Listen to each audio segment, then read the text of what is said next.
Hi guys, welcome back to Daily Dreamer. Thanks so much for coming and hanging out with me today for a dream. Okay, so we're just going to go ahead and get started on this one.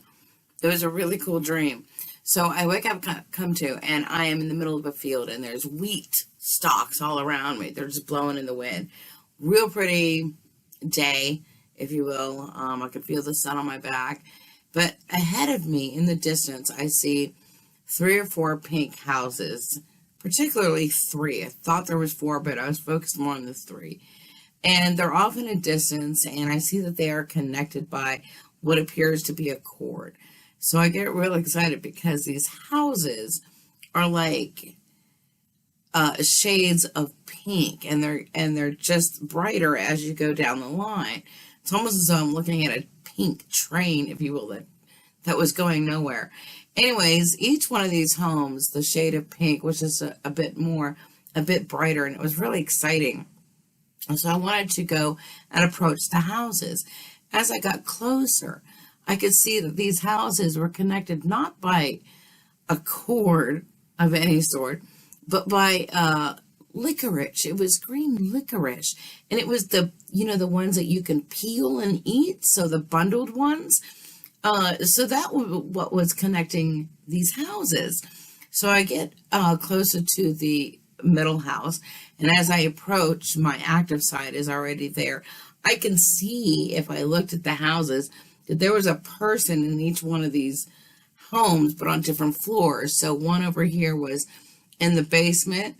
I knew that house. I knew exactly what that basement looked like. I was there forever. I know that. This one in the middle, she was in the middle, but this particular one, she had already greeted me at the door, and the door was open. There was nothing in the middle, but you can clearly see through the house directly in the field behind. And she said that this house was being more or less aired out from the fields. Okay, so the fresh air was to be brought in from the fields, and she'd rather me not disturb its process. So what she did was she advised me to go ahead and visit one of the other houses, particularly, she said, the one on the end, because that was the newest version of the remodel. So I went ahead and made my way down to the very end unit. As I got closer to it, I could feel my energy, just excitement from it, because I could hear the music coming from within. Turns out when I got there, the door was already open.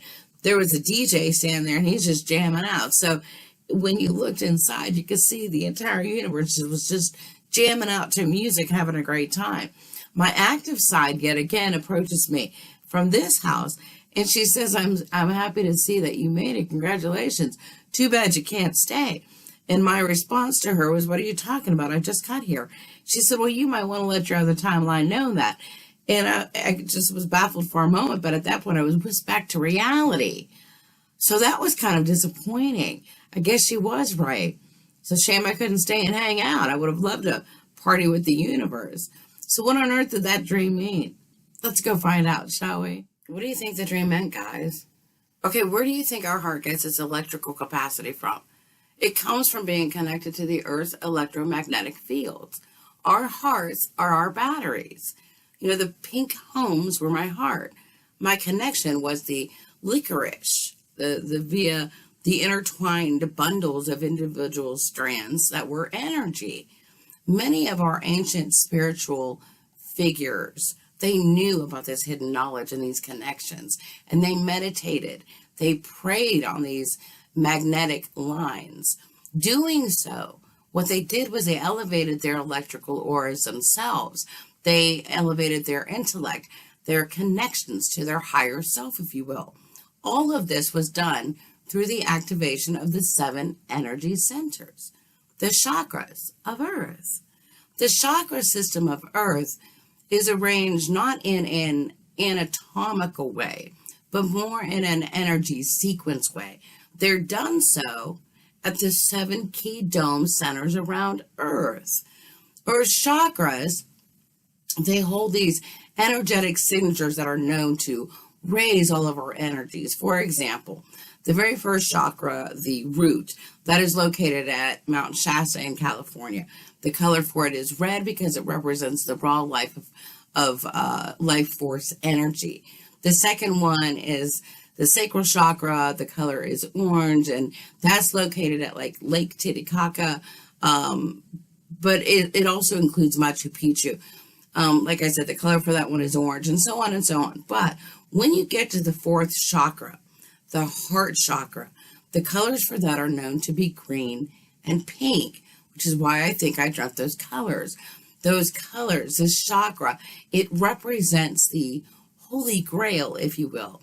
It also represents, and I love this, the sacred sphere of purpose. Great, right? Because of their heightened electromagnetic fields, these lines, these electromagnetic lines, were known to be like immaculate, high conscious meditation halls, if you will, where human awareness could actually go and be healed and uplifted. And some say that they were even interdimensionally transported through. That would be cool, huh? Once we are able to actually connect to these electromagnetic lines via our heart energy, we can actually tune in at that point, and we can see that the universe itself is a mental, living, infinite all, and that we too can connect to our sacred sphere of purpose. The universe is mental. It is the all. The all is infinite mind.